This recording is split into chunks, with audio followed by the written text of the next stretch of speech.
ان بھائیوں سے صحابہ کرام کیا کہتے ہیں؟ نہ ہم بناتے ہیں نہ ہم چھپاتے ہیں۔ اسی لیے محدثین نے کسی صحابی کے متعلق کوئی بات کہ یہ کیسا تھا اللہ نے کہہ دیا رضی اللہ عنہ ورضوا عنہ، اس لیے بس یہی سند ہے، اسی بنیاد پر بات آگے چلتی ہے۔ اور آگے پہنچانے میں حضرت ابو ذر غفاری رضی اللہ عنہ کا بھی بیان سن لیں۔ جب بعض لوگوں نے سمجھا نا کہ ان پر پابندی لگی ہے سرکاری طور پر، کہا جی آپ ادھر فتوے دے رہے ہیں، مینار میں بیٹھے تھے فتوے دے رہے ہیں، آپ پر تو علم تنہا فتیا، آپ کو تو فتوے سے منع کیا گیا، خدا رقیب انتا رہی، تو میرے اوپر کب سے چودھری نگران بنا ہے اور منع کر رہا ہے۔ اپنی گردن کی طرف اشارہ کر کے فرمایا واللہ لو وضعتم الشمس علی ہذہ، اگر آپ کہتے تیز تلوار یہاں رکھے مجھے قتل کرنے کے لیے اور تلوار پیچھے ہٹا کر چلانے کے لیے جو وقفہ ملتا ہے، اس وقفے میں بھی اگر نبی پاک سے سنی ہوئی کوئی بات آگے پہنچانا میرے لیے ممکن ہوا تھا، میں اسے اس حال میں، لیکن صحابہ کرام رضوان اللہ علیہ مجمعین ہر وقت سارے آپ کے پاس نہیں رہتے تھے، صرف 7 صحابہ کرام ایسے ہیں سبع من الصحب فوق الالف قد نقلوا من الحدیث عن المختار خیر مضر ابو ہریرہ سعد جابر انس صدیق ابن عباس ابن عمر۔ یہ اللہ تعالیٰ کا اتفاق ہے، اتفاقی انداز ہے۔ آج کل بھی ابھی ہم بیٹھے بات کر رہے تھے حضرت شیخ صاحب سے کہ یہ جو آج کل کی رونق ضروری سمجھی جاتی ہے، عزیز بھائی حقیقت بات ہے ہمیں بہت ڈر لگتا ہے، لیکن کئی لوگوں کو ڈر لگتا ہی نہیں، تصویریں بنا رہے ہیں ماشاءاللہ، اس کے بغیر کہتے ہیں اب کوئی سنتا نہیں ہے۔ حالانکہ اگر یہ ضرورت ہوتی تو اللہ تعالیٰ نبی اکرم صلی اللہ علیہ وسلم کے لیے بھی وہ سب میسر فرما دے۔ اللہ اکبر اللہ اکبر۔ بہرحال حضرات صحابہ کرام رضوان اللہ علیہ اجمعین کو اللہ تعالیٰ نے اللہ اکبر بعض ان وسائل سے محروم رکھا جو وسائل آج ہمیں میسر ہیں۔ کیا خیال ہے؟ یہ بات سمجھتے ہیں یا نہیں؟ ہم آتے ہوئے صبح نکلے تو ایک ایسے ساتھی کو بھی ملے تو ہمارے شہر گجرانوالہ میں ایک معروف گاؤں ہے پیرابیاں سے، ہمارے بہت بڑے بزرگ وہاں گزرے ہیں، مولانا غلام رسول صاحب علی رحمۃ اللہ علیہ، تو وہ ذمہ دار تھے، وہاں سے چھوڑ کر لاہور آ گئے۔ تو ہمارے بچوں نے پوچھا کہ آپ یہ ذمہ دارہ چھوڑ کر ڈیرا ڈنڈا چھوڑ کر بڑا ماحول ہوتا ہے، یہ ادھر کیسے آ گئے؟ وہ ساری زمین پہ کرنے کی جی وہ تھوڑے لوگ جو ہیں مجھے بھی لاپان ایسے کر رہے گاندے میرے بڑے بھائی جاتے چڑھے آ رہے صبر کرتے، کیا خیال ہے؟ انداز ہے یہ۔ اب صحابہ کرام رضوان اللہ علیہ مجمعین میں سے کسی نے کار میں سفر نہیں کیا، کسی نے یہ موبائل میں استعمال نہیں کیا، کسی کے پاس وہ یہ ٹرین نہیں تھی، نہ ہوائی جہاز میں سفر کیا، قلم کاغذ بھی نہیں تھے۔ حضرت زید کو جب کہا گیا قرآن مجید لکھو تو وہ کہتے ہیں پورا قرآن مجید لکھنے کے لیے ہمارے پاس کاغذ ہوتے تھے، بارے لکھا کہ اللہ تعالیٰ نے وسائل دیے۔ تو وسائل ایسے حضرت ابو ہریرہ رضی اللہ عنہ، بات مختصر کروں، حضرت ابو ہریرہ رضی اللہ عنہ تمام صحابہ کرام رضوان اللہ علیہ مجمعین میں سے سب سے زیادہ حدیث بیان کرنے والے۔ یہ سلسلہ سند ہے، میرا دعویٰ میری تحقیق یہ ہے، میں اس کو دلائل سے بھی ثابت کر سکتا ہوں، حضرت امام بخاری رحمہ اللہ تک مشائخ و بے شمار ہے، لیکن یہ جو سلسلہ ذہب ہے دیکھا جائے تو ایسے افراد بھی ہیں، ہر شاگرد اپنے استاد کا شاگرد تو ہے، استاد بھی ہے، اور ہر شاگرد کے پاس اپنے استاد سے بڑا اور زیادہ ذخیرہ حدیث جمع ہوا ہے۔ حضرت ابو ہریرہ کے شاگرد صحابہ کرام رضوان اللہ علیہ مجمعین کے بعد افضل التابعین حضرت سعید بن مسیب رضی اللہ رحمہ اللہ، یہ خود بھی صحابی تھے، خود تو تابعی تھے لیکن ان کے والد بھی صحابی، ان کے دادا بھی صحابی، اور تمام تابعین میں سے سب سے علمی اعتبار سے افضل قرار دیے گئے ہیں۔ انہوں نے حضرت ابو ہریرہ رضی اللہ عنہ سے بھی سارا ذخیرہ حدیث لیا، اور سینکڑوں دیگر صحابہ کرام رضوان اللہ علیہ اجمعین سے وہ ذخیرہ بھی جمع کیا جو حضرت ابو ہریرہ کو نہیں ملا۔ اللہ اکبر. تو حضرت ابو ہریرہ سے 5374 احادیث مروی ہیں ایک روایت کے مطابق 94. لیکن حضرت سعید بن مسیب آئے تو ان کے بعد ہیں، لیکن ان کے پاس اس سے بڑا ذکر حدیث جمع ہو گیا. اور ایسے ان کے شاگرد حضرت امام زہری رحمہ اللہ ہے. 80 دن میں پورا قرآن کی حفظ کیا اور بڑے بڑے کبار تابعین سے اور بعض صحابہ کرام رضوان اللہ علیہم اجمعین سے بھی انہوں نے استفادہ کیا. اور ان کے شاگرد امام مالک رحمہ اللہ ہے، وہ ان سے بھی بڑے تھے. ان کے شاگرد امام شافعی رحمہ اللہ ہے، وہ ان سے بھی بڑے محدث تھے. حضرت امام شافعی رحمہ اللہ، حضرت امام احمد بن حنبل جو ان کے شاگرد ہیں ان کو کہتے ہیں.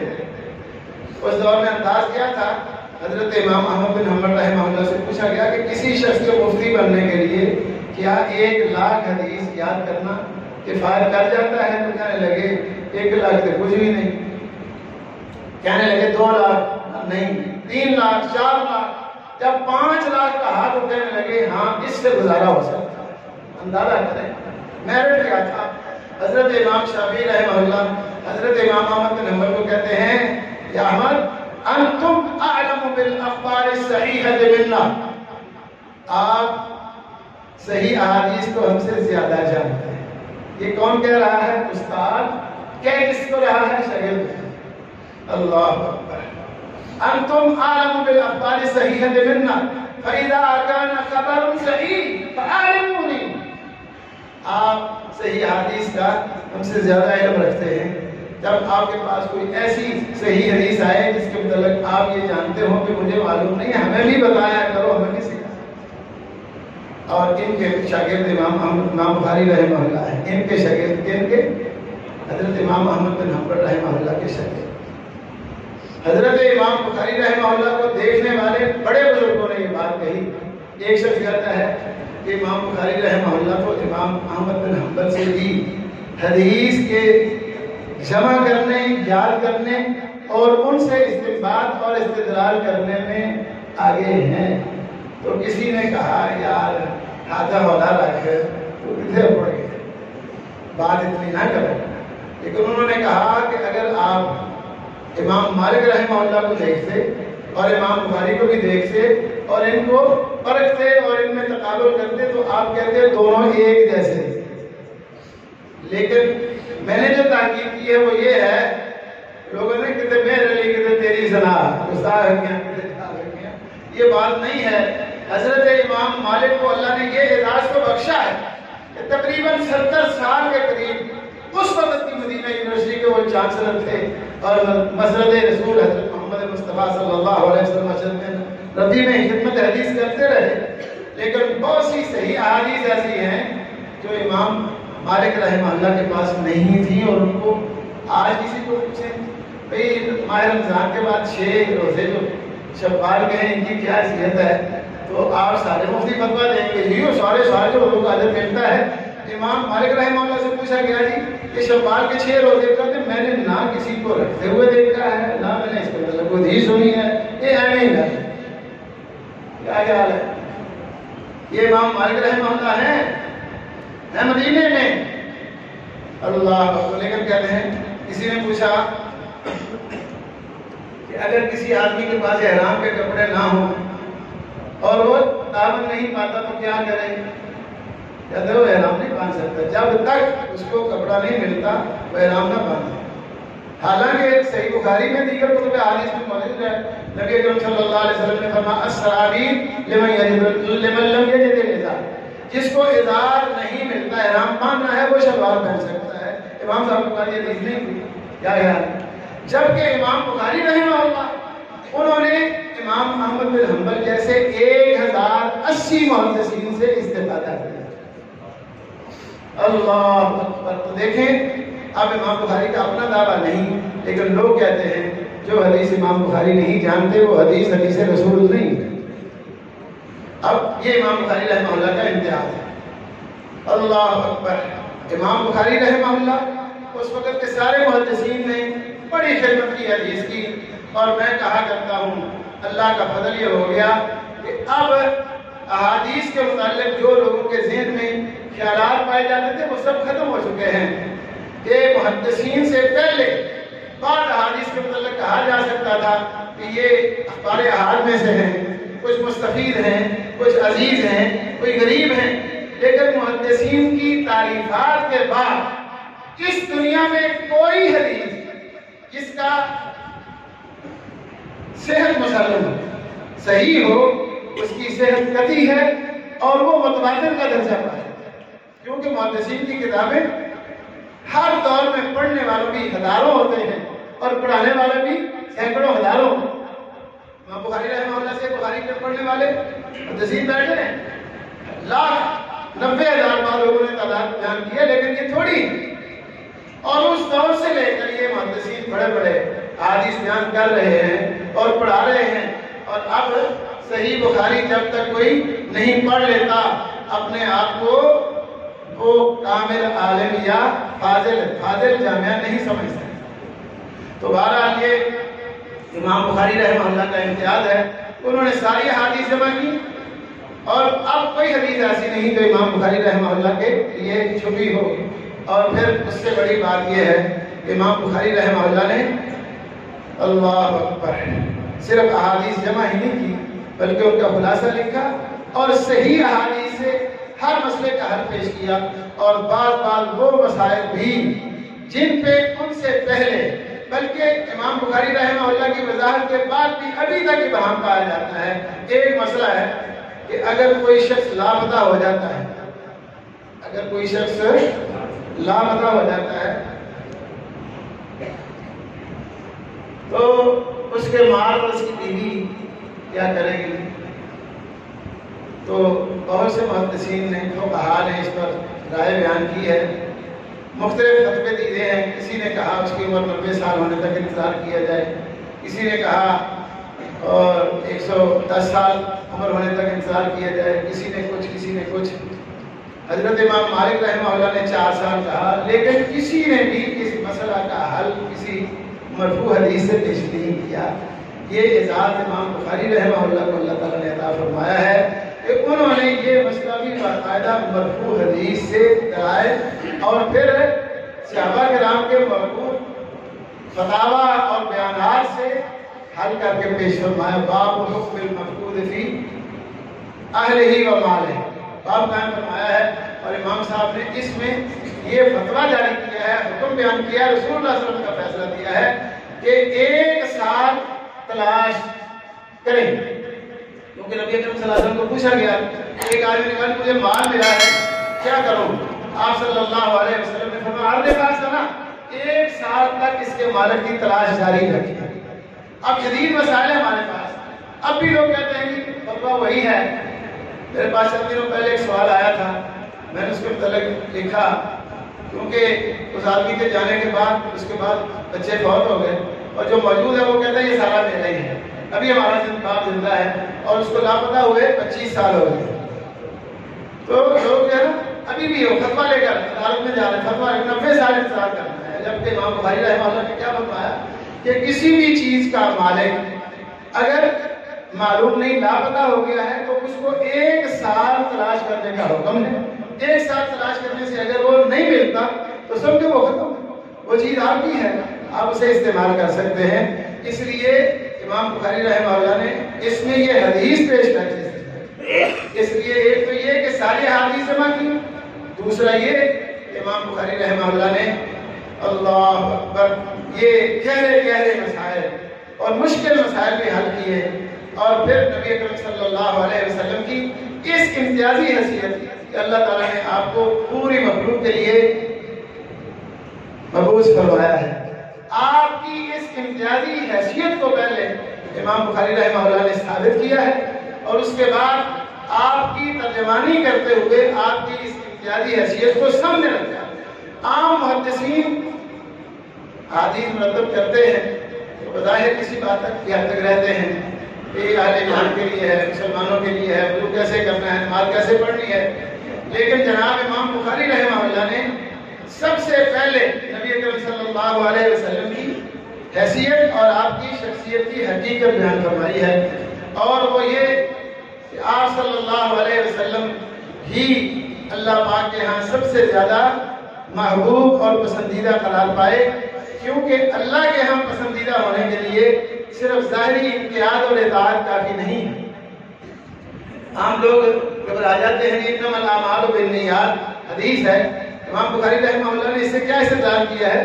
امام بخاری رحمہ اللہ اس سے یہی استدلال فرما رہے ہیں کہ اللہ کے ہاں کوئی شخص مقبول، معتبر اور پسندیدہ صرف ظاہری اطاعت سے نہیں ہوتا، نماز پڑھنے سے نہیں ہوتا، مسجد بنانے سے نہیں ہوتا، بلکہ اخلاص کے ساتھ جب تک کوئی شخص اپنے عمل کو خالص اللہ کی رضا کے لیے نہیں کرتا، اس وقت تک اللہ کے ہاں انسان کا عمل یا انسان مقبول نہیں ہوتا۔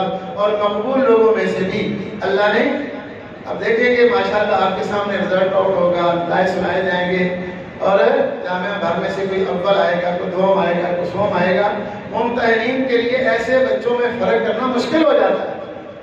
تو اللہ تعالیٰ نے نبی اکرم صلی اللہ علیہ وسلم کا انتخاب پوری کائنات کے اعلیٰ ترین لوگوں میں سے سب سے اعلیٰ ہونے کی بنیاد پر، اس لیے امام بخاری رحمہ اللہ نے پیش کیا واقعہ دی ابو یوسف ابو سفیان رضی اللہ عنہ جو کہ مسلمان نہیں تھے، ان سے پوچھا اس نے کہ وہ کیا کہتا ہے نبی اور کیسا کیسا ہے؟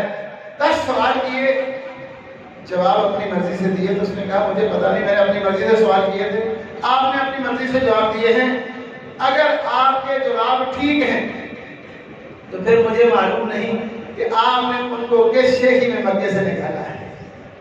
اللہ اکبر! اور کیا کہا؟ واضح طور پر کہہ دیا اللہ اکبر، فرمایا ان کان ما تقول حقا فسيملك موضع قدمي هاتين، فرمایا اگر تو جو کہہ رہا ہے یہ سچ ہے تو پھر ایک وقت آئے گا کہ وہ صرف مکے مدینے پر ہی نہیں، جس جگہ پر ہم دونوں یہاں بیٹھے ہیں یہاں کا بھی وہ مالک اور بادشاہ ہوگا۔ اور اگر میں سمجھتا کہ اس کے پاس پہنچ سکتا ہوں لتجشمت لقاءه ولو كنت عنده لغسلت عن قدمه، اگر میں اس کے پاس ہوتا تو اس کے پاؤں ہوتا۔ تو امام بخاری رحمہ اللہ کے یہ امتیازات، ویسے کئی امتیازات محدثین لکھاتے بھی ہیں، لیکن یہ امتیاز ہے کہ انہوں نے ساری دنیا کی تمام احادیث جمع کی، اور پھر یہ کہ جتنے بھی محدثین سے انہوں نے احادیث جمع کی ہیں ان تمام کی تاریخ ولادت بھی، ان کے حالات بھی، تاریخ وفات بھی، ہمیں اپنی اولاد کی بھی کوئی یاد نہیں ہوتی، ان کو سب کی یاد ہے، اور پھر ان سے استنباط اور استدلال اور پھر نبی پاک ہوتے ہیں۔ اور آخر میں جناب امام بخاری رحمہ اللہ نے منہج، اللہ پاک کا دستور، اختلاف ہو جانا کوئی بڑی بات نہیں، لیکن اختلاف پہ اڑنا جمنا، دڑے بندی کرنا، کئی سے لوگ کہتے ہیں کہ اختلاف پہ اختلاف نہیں ہو سکتے، تو صحابہ کرام سے چلے آ رہے ہیں، حالانکہ صحابہ کرام رضوان اللہ علیہم اجمعین میں کوئی اختلاف نہیں۔ اللہ نے ان کو دستور دیا تھا ان تنازعتم فی شیء فردوہ الی اللہ والرسول۔ مثالیں ایسی ملتی ہیں کہ حضرات صحابہ کرام رضوان اللہ علیہم اجمعین میں سے کسی کے پاس نبی اکرم صلی اللہ علیہ وسلم سے خود اپنے مشاہدے کی بنیاد پر آپ کا عمل یا آپ سے سنا ہو، آپ کا کوئی ارشاد جو براہ راست سنا ہو، اگر اس کے خلاف کوئی بات ملتی ہے تو اس نے کبھی بھی یہ نہیں کہا کہ میں نے نبی اکرم صلی اللہ علیہ وسلم سے یہ سنا اس لیے یہی ہے، بلکہ وہ کہتے تھے ہم ہر وقت نبی اکرم صلی اللہ علیہ وسلم کے پاس نہیں رہ سکتے تھے، اس لیے نہیں رہے۔ اور بعض احادیث ایسی بھی ہیں جن کے وقت آپ کے ارشاد، آپ کے معمولات کو ہم نہیں دیکھ سکے، نہیں سن سکے، اس لیے دیکھیں گے جو بیان کرتے ہیں۔ اللہ اکبر! حضرت عمر بن خطاب رضی اللہ عنہ کی طرف سے یہ کہا گیا کہ حج عمرہ الگ الگ کیا کرو۔ حضرت ابو موسیٰ اشعری نے نبی اکرم صلی اللہ علیہ وسلم سے حکم سے الگ الگ کیا تھا، لوگوں نے مسئلہ پوچھا، انہوں نے بتایا جی جائز ہے، لیکن لوگوں نے کہا کہ حضرت امیر المومنین نے منع فرمایا، تو انہوں نے فوراً کہا ایھا الناس من كنا افتيناه فليتقي فإن امیر المومنین قادم علیکم فاعتموا۔ میرا فتویٰ سمجھ کے آپ اس پر عمل نہ کریں، ابھی آئیں گے ان تنازعتم فی شیء فردوہ الی اللہ والرسول۔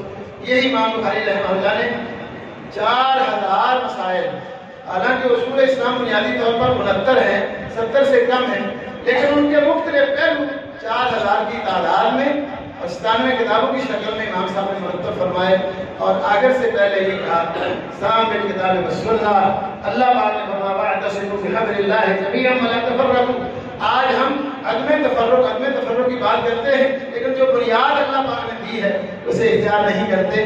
یہی وجہ ہے کہ ہمارا ہمارا اختلاف ختم نہیں ہوتا. ختم تبھی ہوگا, ہو جائے گا الحمدللہ, ختم ہوگا, یہ نہیں ہے کہ ختم نہیں ہوگا. نبی ایک وقت آئے گا انشاءاللہ العزیز, نبی اکرم صلی اللہ علیہ وسلم کا یہ پیغام ہر کچے اور پکے مقام پر پہنچ جائے گا, سب لوگ ایک جماعت ہوں. ایسے نہیں ہے کہ لوگ ایسے ہی رہیں جتنے فرقے بنے ہیں. تو فرمایا اعتصام بالکتاب والسنہ, اسی کے لیے عقیدہ اور اسی سے ہی عمل, یہ سمجھنا ہے. اور آخر میں امام بخاری رحمہ اللہ نے باب قائم فرمایا ہے, باب قول اللہ ونضع الموازین القسط لیوم القیامہ. اس کے پیچھے باتیں بڑی ہیں. توحید کی اہمیت ہے. بعض لوگ اللہ تعالیٰ کی توحید اس انداز میں پیش کرتے تھے کہ اللہ تعالیٰ اکیلا ہے, اس جیسا کوئی نہیں. یہ کہتے ہوئے اللہ تعالیٰ کی باتوں کا بھی انکار کرتے کرتے لیسا کمثلہ شیء, بس اتنی ہے وہ سمیع البصیر, ہم نے نہیں پڑھنا. جیسے آج کل ہوتا ہے لا تقربوا الصلاۃ, کوئی کہتا ہے آگے بھی پڑھ دو, کہتا ہے سارے قرآن تو ایک بار اتنی پڑھ دو, وہ بھی یہ کہتے ہیں. حالانکہ اللہ پاک نے اپنا تعارف جہاں بھی کروایا ہے, وہ کہتے ہیں کہ نہ اللہ تعالیٰ کو کسی نے دیکھا ہے نہ کوئی دیکھ سکتا ہے, اس لیے اللہ کی بات چھوڑیں. ایسے لوگ سازشی یہ کفار کی طرف سے ایجنٹ بنتے ہوئے اسلام کو مشکوک بنانے کے لیے آتے ہیں اور اپنی بات کرتے ہیں, لیکن اللہ تعالیٰ نے اسے محفوظ رکھا ہے, یہ محفوظ رہے. اس لیے امام بخاری رحمہ اللہ نے آخر میں کتاب التوحید قائم فرمایا ہے, جس سے یہ اہمیت بیان کرنا مقصود ہے کہ یہ نغمہ فصل قلول اعلیٰ کا نہیں پابند, بحال ہو کے خزاں لا الہ الا اللہ. بعض انسانوں کے بعد اوقاتیں کو نماز پڑھ لی ہے, ابھی ہم نے چونکہ عشاء پڑھ لی ہے وہ تو ہو گئی, لیکن اگر عشاء بھی پڑھ لیں گے تو نماز کے بغیر ہمارا گزارا ہو جائے گا. روزہ بھی نہیں ہے ہمارا, زکات بھی نہیں دے رہے, حج بھی نہیں کر رہے.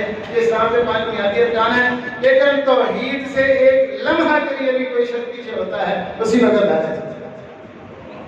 اور اس میں کسی کے لیے کوئی رعایت نہیں ہے. لئن اشرکت لیحبطن عملک, واضح کلیئر بات ہے. اللہ اکبر. تو بہرحال ایسے لوگ اسلام کو بے مقصد دین ثابت کرنے کے لیے بھی کہتے تھے اس پر عمل کرنے کا کوئی فائدہ نہیں ہے, کیونکہ عمل باقی نہیں رہتا. عمل نہ اس کا کوئی فائدہ, رکوع کیا رکوع کوئی نہیں ہے, سجدہ کیا سجدہ کوئی نہیں, نماز پڑھی ہے نماز کوئی نہیں ہے. ٹھیک ہے. امام بخاری رحمہ اللہ پر اس حوالے سے پھر ایک اور الزام بھی تھا کہ چونکہ محدثین نے یہ ثابت کیا ہے کہ اللہ پاک جس طرح اپنی ذات کے اعتبار سے اکیلا ہے, ایسے ہی اپنی صفات میں بھی یکتا اور اکیلا ہے. اس کی ذات میں بھی کوئی شریک نہیں, اس کی صفات میں بھی کوئی شریک نہیں. لیسا کمثلہ شیء وهو السمیع البصیر. لیکن اللہ تعالیٰ کی کلام قرآن مجید, جس کے متعلق میں نے آپ کو امتیازات بتائے ہیں 6 الحمدللہ, تو یہ اس کے متعلق یہ اللہ کی کلام ہے یا نہیں, اس بارے میں اختلاف ہوا. تو یہ دیکھیں ماشاءاللہ قاری صاحب پڑھ رہے تھے, ابھی قاری صاحب تشریف لائے ہیں, یہ پڑھیں گے. ان کے پڑھنے کا اور ہمارے پڑھنے میں بڑا فرق ہے. تو بعض لوگوں نے اس وجہ سے یہ استدلال کیا کہ قرآن مخلوق ہے. امام بخاری رحمہ اللہ نے جذباتی انداز اختیار نہیں کیا اور یہ کہا ہے کہ قرآن مجید اللہ پاک کی کلام ہے, وہ غیر مخلوق ہے. لیکن ہم جو پڑھتے ہیں نا, الفاظنا افعالنا افعالنا مخلوقہ, ہمارے الفاظ ہمارے افعال ہیں اور ہمارے افعال مخلوق ہیں. قرآن اللہ کی کلام ہے, غیر مخلوق. جب ان سے پوچھا جاتا وہ اپنا عقیدہ بیان کرتے, وہ کہتے میرا عقیدہ سن لو, القرآن کلام اللہ غیر مخلوق. افضل اصحاب النبی صلی اللہ علیہ وسلم ابو بکر ثم عمر ثم عثمان علی هذا حدیث وعلیہ نموت وعلیہ ابعث انشاءاللہ تعالی.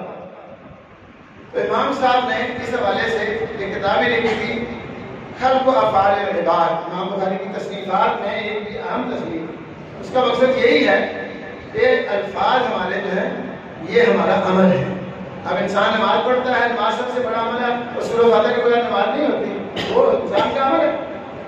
اس لیے امام بخاری رحمہ اللہ نے جذباتی انداز اختیار نہیں کیا, اعتدال کا انداز اختیار کرتے ہوئے فرمایا, اور اس الزام کا ازالہ کرنے کے لیے انہوں نے آخری باب قائم فرمایا ہے, باب قول اللہ ونضع الموازین القسط لیوم القیامہ وَأَنَّ أَعْمَالَ بَنِي آدَمَ وَقَوْلَهُمْ يُوزَنُ۔ بات ہے اللہ پاک کے اس ارشاد کے بیان میں کہ ہم رکھیں گے اعمال انصاف کے لیے قیامت کے دن۔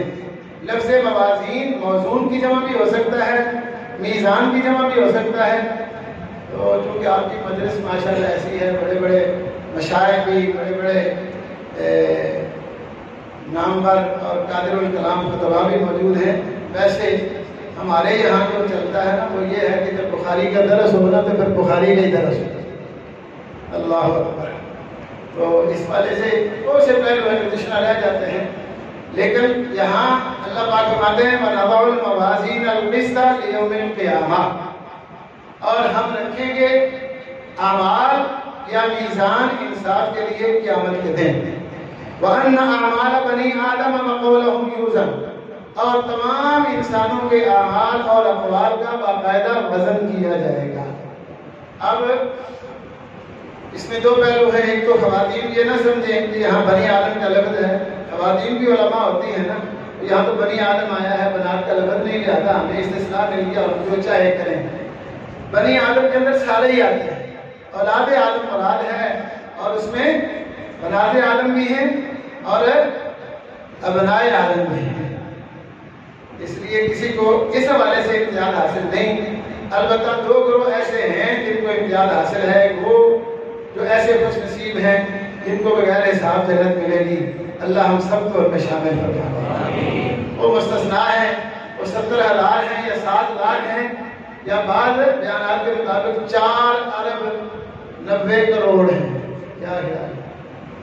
اللہ اکبر۔ وہ اس سے مستثنا ہے، یا پھر وہ کفار جنہوں نے کوئی نہیں کہا اللہ تعالیٰ نقیم لهم یوم القیامت وزنا۔ ما وقال مجاہد نے قسطاس العدل بالرومیہ، حضرت مجاہد کہتے ہیں کہ رومی زبان میں قسطاس کا معنی عدل کیا جاتا ہے، لیکن امام بخاری رحمہ اللہ سب کے بیانات پیش کر دیتے ہیں جو بیان کے متعلق مختلف آراء ہوں ان کا تذکرہ کرتے ہیں، لیکن حقیقت بات یہ ہے کہ رومی زبان میں تو کہا جاتا ہوگا انصاف کرنے کو عدل قسطاس، لیکن قرآن مجید کی زبان میں قسطاس سے مراد ترازو ہے۔ اللہ نے فرمایا زنوا بالقسطاس المستقیم، صحیح ترازو کے ساتھ وزن کیا، صحیح ترازو کے ساتھ وزن کیا۔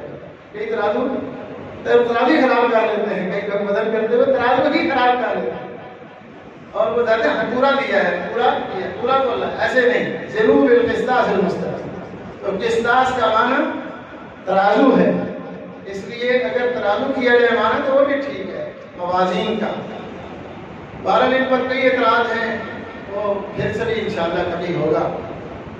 آگے فرمائے امام بخاری رحمہ اللہ فرماتے ہیں یقال القسط مصدر المقسط، قسط مقسط کا مصدر ہے۔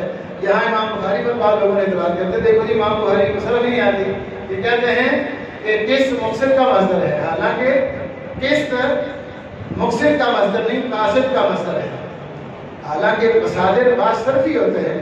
یہاں امام بخاری رحمہ اللہ نے صرفی مصدر لفظ نہیں بولا، یہ لغوی مصدر ہے، اور واقعتاً قسط مقصد کا بھی مصدر ہے اور قاصد کا بھی مصدر ہے، دونوں کا مصدر ہے۔ البتہ قسط کا معنی حصہ ہوتا ہے، اگر حقدار کو ملے تو انصاف ہے، اور اگر حقدار کو نہ ملے تو ظلم ہے۔ اس صورت میں دبانے والا قاصد ہوگا اور حقدار کو دینے والا مقصد ہوگا۔